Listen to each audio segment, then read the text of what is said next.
ಕೋರ್ಟ್ನ ಆದೇಶ ಇದ್ರೂ ಕೂಡ ಪವಿತ್ರ ಗೌಡಗೆ ಮನೆಯೂಟ ಸಿಗ್ತಾ ಇಲ್ವಂತೆ.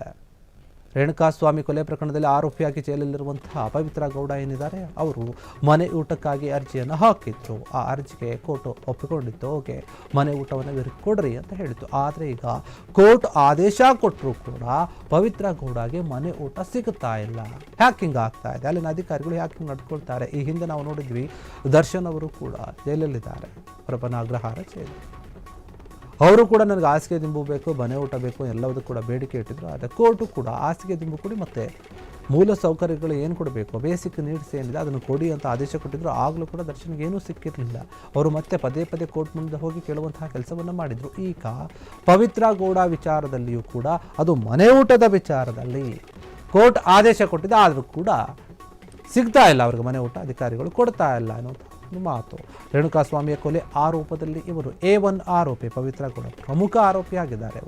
ಇವರೀಗ ಪರಪ್ಪನ ಅಗ್ರಹಾರ ಜೈಲಿನಲ್ಲಿ ಪವಿತ್ರ ಗೌಡ ಕಾಲವನ್ನು ಕಳೀತಾ ಇದ್ದಾರೆ. ಮನೆ ಊಟಕ್ಕೆ ಅನುಮತಿ ಕೇಳಿದ್ರು ಪವಿತ್ರ ಗೌಡ, ಅದಕ್ಕೆ ಕೋರ್ಟ್ ಕೂಡ ಒಪ್ಕೊಂಡಿತ್ತು.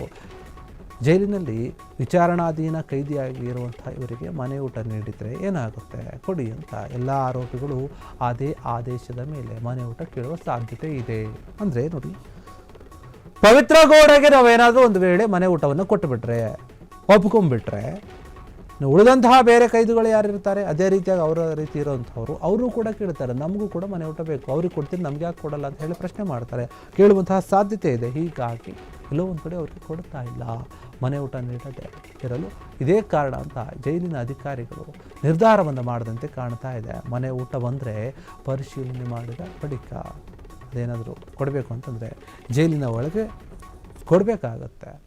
ಹೀಗಾಗಿ ಇದು ಕೆಲಸನೇ ಬೇಡ, ಸುಮ್ಮನೆ ಯಾಕೆ ತಲೆನೋವು ಅಂತ ಅಧಿಕಾರಿಗಳು ಸುಮ್ಮನೆ ಕಾಣ್ತಾ ಇದೆ. ಅದಕ್ಕಾಗಿಯೇ ಪ್ರತ್ಯೇಕವಾಗಿ ತಂಡ ಬೇಕಾಗುತ್ತೆ ಅವರಿಗೆ ಮನೆ ಊಟ ತಂದು ಕೊಡಬೇಕಂದ್ರೆ. ಪರಪ್ಪನ ಅಗ್ರಹಾರದಲ್ಲಿ ಇರುವಂಥ 3,000 ಆರೋಪಿಗಳೇನಿದ್ದಾರೆ, ಇದೇ ಆದೇಶದ ಮೇಲೆ ಅರ್ಜಿಯನ್ನು ಹಾಕಿದರೆ ನಮಗೆ ಕಷ್ಟ ಆಗ್ತಾ ಹೋಗುತ್ತೆ. ನಾವು ಹೆಂಗೆ ನಿಭಾಯಿಸೋಕ್ಕಾಗುತ್ತೆ?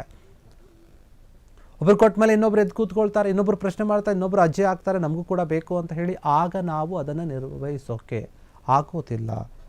ಇನ್ನು ಮನೆಯೂಟ ಬರುತ್ತಲ್ಲ, ಅದನ್ನು ಚೆಕ್ ಮಾಡಿ ಕಳಿಸ್ಬೇಕು. ಚೆಕ್ ಮಾಡಿ ಕಳಿಸೋಕೆ ಒಂದು ತಂಡ ಬೇಕಾಗುತ್ತೆ, ಪ್ರತ್ಯೇಕವಾಗಿ ಬೇಕಾಗುತ್ತೆ. ಅದು ಕೂಡ ಕಷ್ಟ ಆಗ್ತಾ ಹೋಗುತ್ತೆ. ಎಲ್ಲರ ಅಜ್ಜಿ ಇನ್ನೂ ಕೂಡ ಕಷ್ಟ ಆಗ್ಬಿಡುತ್ತೆ. ಹೀಗಾಗಿ ಮನೆ ಊಟ ನೀಡಲು ಸಾಧ್ಯ ಇಲ್ಲ ಅಂತ ಹೇಳಲಾಗ್ತಾ ಇದೆ. ನ್ಯಾಯಾಲಯಕ್ಕೆ ಅರ್ಜಿ ಸಲ್ಲಿಸಿದೆ ಈ ಒಂದು ವಿಚಾರವಾಗಿ. ಈ ಕಾರಣಗಳನ್ನು ಕೊಟ್ಟು ಕಾರಾಗೃಹ ಇಲಾಖೆ ನಿರ್ಧಾರವನ್ನು ಮಾಡಿದೆ ಅಂತೆ.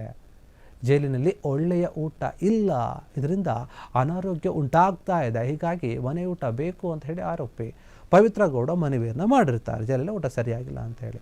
ಇದರ ಜೊತೆಗೆ ನಾಗರಾಜು, ಲಕ್ಷ್ಮಣ್ ಕೂಡ ಕೋರ್ಟಿಗೆ ಅರ್ಜಿಯನ್ನು ಕೂಡ ಸಲ್ಲಿಸಿದರು.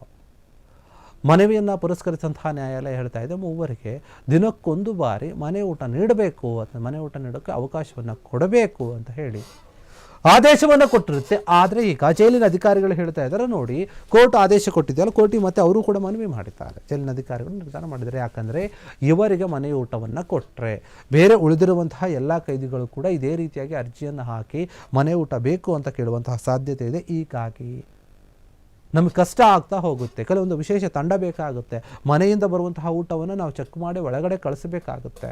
ಇದೆಲ್ಲ ಒಂದು ಪ್ರೋಸೆಸ್ ಇರುತ್ತೆ, ಅದು ಮಾಡೋಕ್ಕೆ ತುಂಬ ಟೈಮ್ ತಗೊಳುತ್ತೆ. ಅದಕ್ಕೆ ಜನ ಬೇಕಾಗುತ್ತೆ. 3,000ಕ್ಕಿಂತ ಹೆಚ್ಚು ಕೈದಿಗಳಿರುವಂತಹ ಜೈಲಲ್ಲಿ ನಾವೆಲ್ಲರೂ ಕೂಡ ಆ ರೀತಿ ಅನುಮತಿ ಮಾಡಿಕೊಡೋಕ್ಕಾಗೋದಿಲ್ಲ. ಇದೇ ಕಾರಣವನ್ನು ಹೇಳಿ ಒಂದು ಜೈಲಿನ ಅಧಿಕಾರಿಗಳು ಕೂಡ ಈ ಒಂದು ವಿಚಾರವನ್ನು ನಿರಾಕರಿಸಿದ್ದಾರೆ ಎನ್ನುವಂಥ ಮಾಹಿತಿ ಬರ್ತಾ ಇರುವಂಥದ್ದು. ಹೀಗಾಗಿ ಪವಿತ್ರ ಗೌಡಗೆ ಸದ್ಯಕ್ಕೆ ಈಗ ಕೋರ್ಟ್ ಅನುಮತಿ ಕೊಟ್ಟರೂ ಕೂಡ ಅವರಿಗೆ ಮನೆ ಊಟ ಸಿಗುವಂತಹ ಸಾಧ್ಯತೆ ಇಲ್ಲ, ಅದು ಕಡಿಮೆ ಅಂತ ಹೇಳಲಾಗ್ತಾ ಇದೆ. ಕ್ಷಣ ಕ್ಷಣದ ಸುದ್ದಿಗಳಿಗಾಗಿ ಫ್ರೀಡಂ ಟಿವಿ ಸಬ್ಸ್ಕ್ರೈಬ್ ಮಾಡಿ, ಲೈಕ್ ಮಾಡಿ ಹಾಗೂ ಫಾಲೋ ಮಾಡಿ.